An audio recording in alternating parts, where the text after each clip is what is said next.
Good evening. It's kind of surreal, especially on Good Friday. So let me start off by saying that I want to wish you and your family a very peaceful and a very meaningful Good Friday. And we'll get into it a little bit about how everyone's sense of redemption can be, doesn't have to be, but can be just a little different from everyone else's. So I thank you for inviting us in and letting me share with you my sense of redemption and why Good Friday is so important to me, so important to everyone, I suspect. So let me start off by thanking our sponsors, of course, Firebugs at firebugs.com. As I mentioned, I couldn't be doing any of this if it weren't for the glow, the nice warm glow of the fire. I couldn't be doing any of this if it weren't for all the accoutrement of having the family come around, whether it's the propane fires or the wood fires, or as I like to call it, Firebugs on the fly. When we're out and about, we'll be starting at the new fire pit. Water should be down by next week. We'll be starting at the new fire pit by then, so we'll have a pretty decent idea of, you'll get a chance to see if, you'll get to see what the other fire pit is like, and then as the months wear on, we'll be going on different adventures. We'll be using Firebugs on the fly. Of course, also nutrient survival. As you've heard me say, never settle, never surrender, never stress about your food, whether it's an emergency situation or good for today. Nutrient survival, you never have to stress. You know that they have your back. And of course, Wirecast from Telestream. Couldn't be doing any of this. As you could tell, the sun is not supposed to be set until right now, which is the first time ever since we started this in January. The sun is just now setting, so you get a little bit, right? A little bit lifting of the kilt, what it's like with the trees behind me and the like. So we're very, very thankful to be back with you again. All right, I want to get right to it. I had an opportunity to hang out last night with Becky from Nutrient Survival, and we talked about, in terms of preparedness, one of the things that you need to do, and I mentioned it by saying redemption and resilience, right? What do you have to do in an emergency situation to be able to guarantee that you can not only survive, but you can thrive as well? And one of those things, at least as I see it, is that you want to make certain that your creature comforts, your conveniences, you want to make certain that you can scale back on those things. Because once you do, once you know your food supply is taken care of, once you know you can start a fire in the pit, right? Once you know that food, the ability to cook your food, the ability to warm yourself and your family by fire, once you know that you never have to stress about those, then all the different things that could happen, right?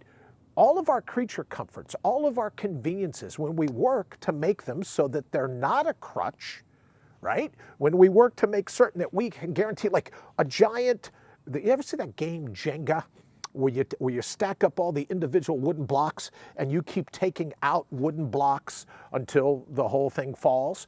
Well, it's a lot like that. Take out the individual creature comforts, the individual conveniences, the things that have become crutches for you and I. When you remove those, then you know, well, look, I'm still standing. It doesn't matter what the emergency situation is. I'm pretty sure that I can handle whatever fate throws at me. So let's look at what some of those creature comforts might be. What are some of those things that you say, oh, well, yeah, you know what? Here's what I'll work on. Here's what I'll do. Here's how I'll make certain that if I pull out these little individual Jenga blocks, and sticking with your theory, then we know that you and I will be all set in the future. One of the things, you hear this all the time. Oh, what if the grid goes down? Absolutely true. The grid could make it kind of tough. As a matter of fact, I couldn't even be coming to you this evening if it weren't for the grid. All kinds of things would be compromised. The internet, smart refrigerators, everything, all kinds of, the ability to go to the grocery store and the like, the ability to do all different types of things would be compromised. But you and I, our ancestors, our family tree, if you will, we survived pretty well without electricity. I know it's hard to believe for some of the younger people, but we survived without smartphones, without tablets, without Game Boys and switches connected to the internet. We survived pretty good. So what are some of the other creature comforts? Well, I would say 911 is a creature comfort. You get in a bad way, you can pick up the phone, and if you're lucky enough to get a dial tone, if you're lucky enough to get an operator, if it's not busy when you connect to 911, if you're lucky enough to get an operator, then, depending upon the crapshoot, 7 to 10 minutes, someone will be coming your way. Well, let's suppose that goes down. Let's suppose your phone system is compromised. Let's suppose your ability to reach out to a paramedic or to emergency personnel would be blocked, just be compromised, they'd be gone. Well, do you know how to do first aid? Right? Do you know the Heimlich maneuver? Do you know how to do CPR? Do you know that CPR has changed in the last few years? Do you know how to do CPR? Do you know how to stop bleeding? Do you know how to handle an infection? Little things like this. So if the grid goes down, could you be your own paramedic? You and I can study that. Could you be your own pharmacist? You and I can study that as well.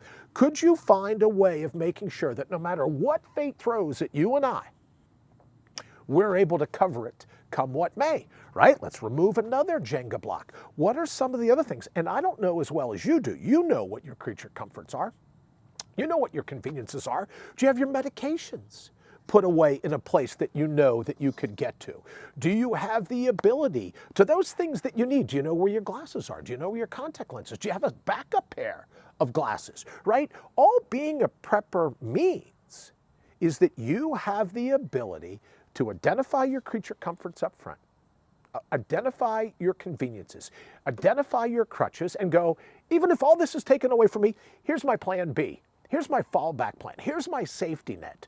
I can be my own best friend in an emergency situation because I've identified in advance what the creature comforts are and how I can handle them if they're suddenly yanked out from underneath me. All right, so I wanted to make mention of that because I enjoyed my time last night with Becky. If you haven't had a chance to check them out, YouTube, same place I'm coming to you from.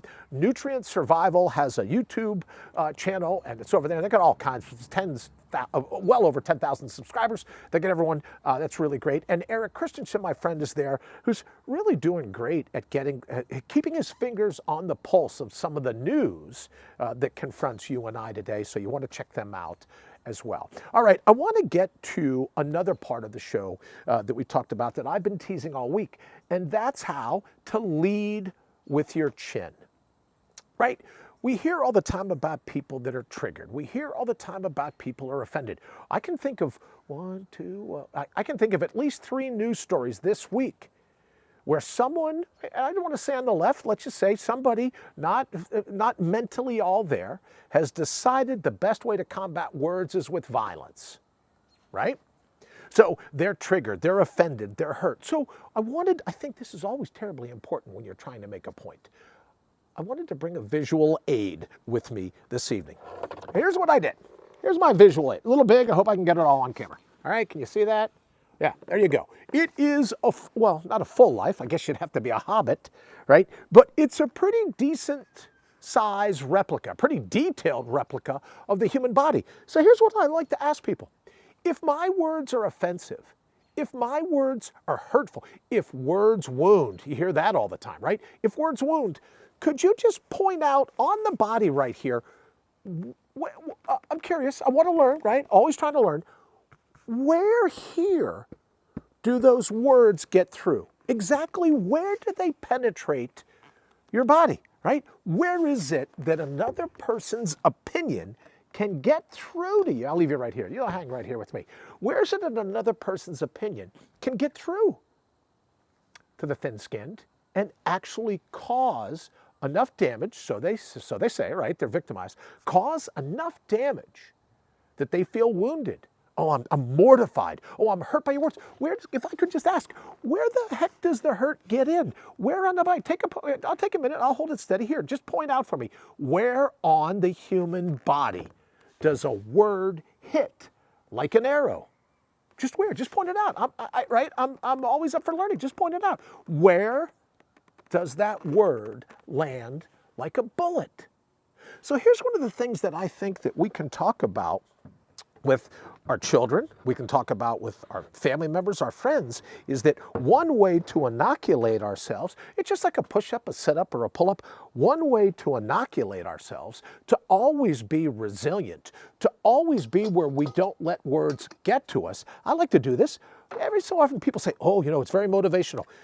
Get in front of your mirror, right? And say very nice things to yourself. Remember Al Franken, it was on Saturday Night Live, where he would do that motivational moment and he'd get in front of the mirror and say, oh, I'm a really good person, darn it. You should like me because I'm a good guy. Well, I know, right? I say all the time, you can't spell Brian without the I in insane. So just hear me out. Do you know what I do from time to time to inoculate myself? I don't say nice things about me.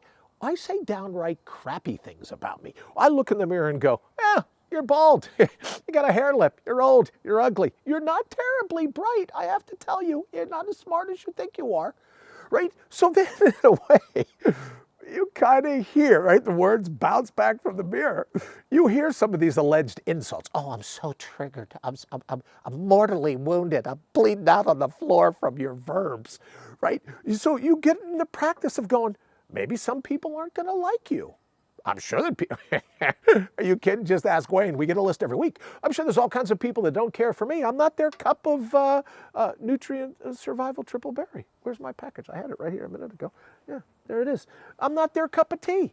But the way to practice incoming insults is actually practice incoming insults. Go, look, is it going to affect me if someone calls me any name in the book? No. Now, you're fair to say, Bri, you grew up with a hair lip. You've had a lot of great practice. I didn't always think this way, right? I was easily, when you talk about road rage, a philosophical road rage, you could say anything. Oh, you better hope it doesn't set me off. But one of the things that you and I can practice, and I know, right? Cue all the motivational gurus, right? The motivation industrial complex, the higher consciousness cartel. While we're on the point, what's wrong with the consciousness you have right now? What's wrong with the level that you're on? Everyone wants to always go higher. How about the meditation mafia?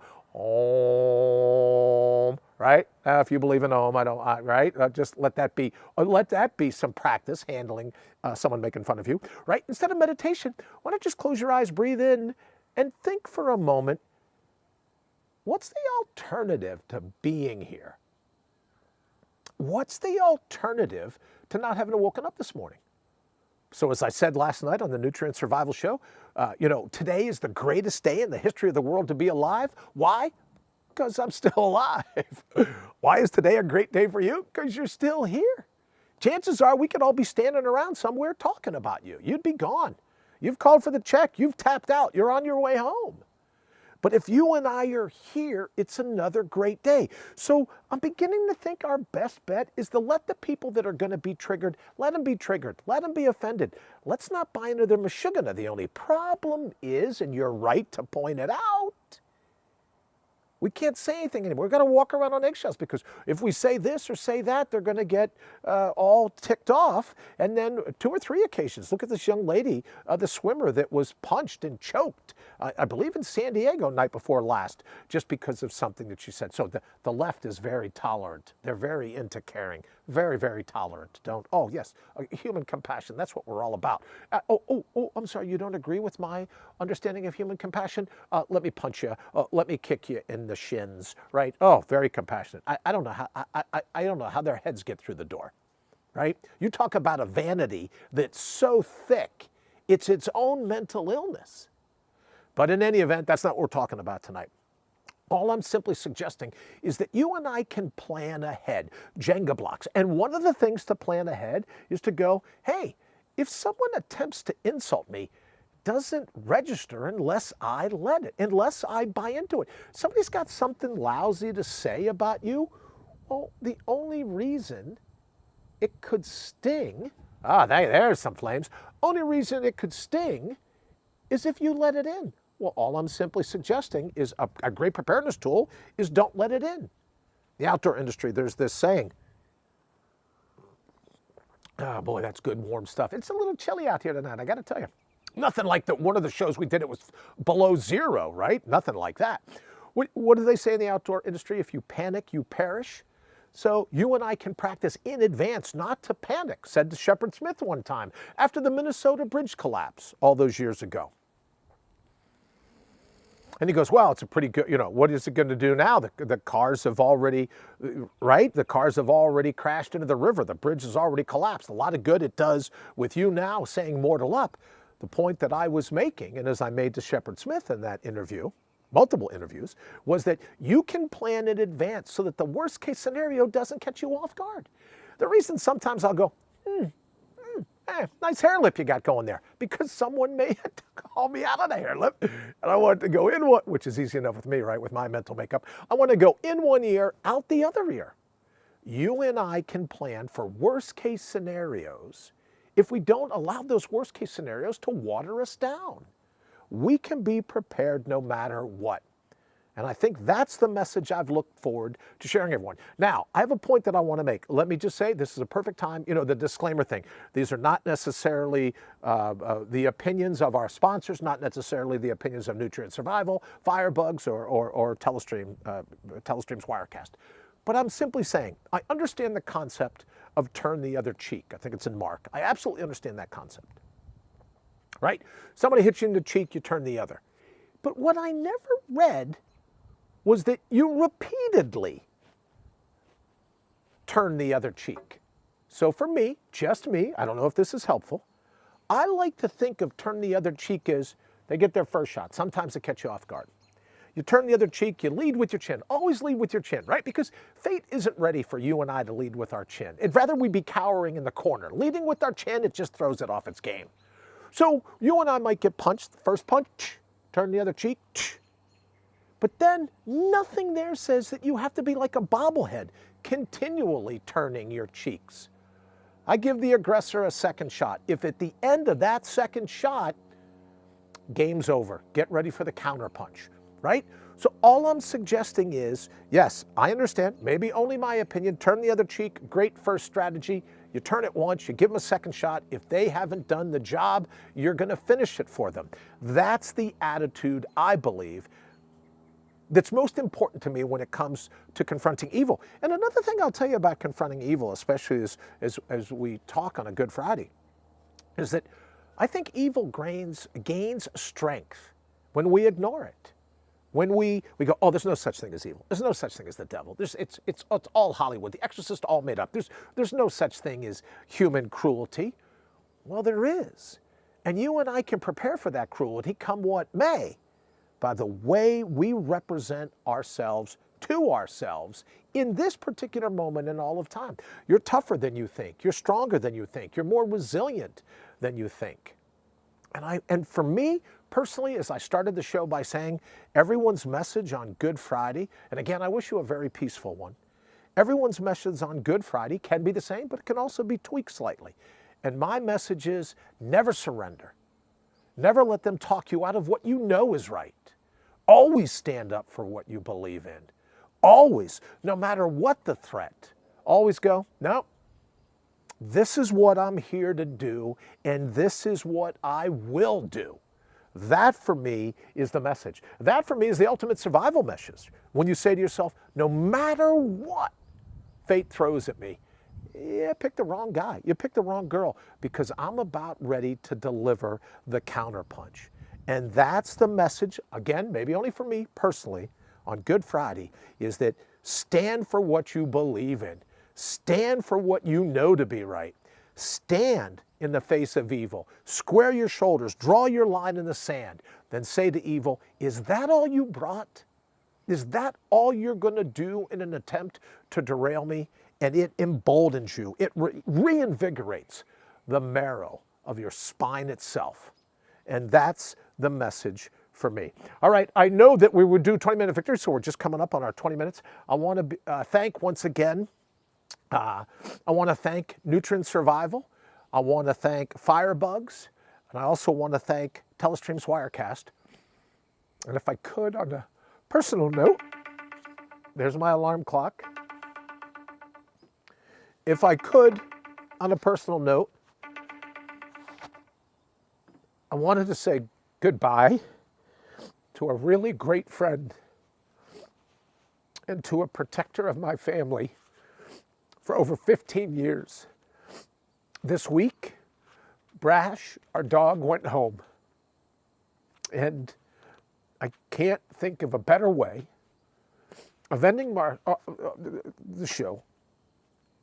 And just, my heart goes out to people that have had weeks like we've had here. And maybe you don't, there's a dog barking now as I say it, right? But all the best, Brash. I look forward to seeing you very soon, brother.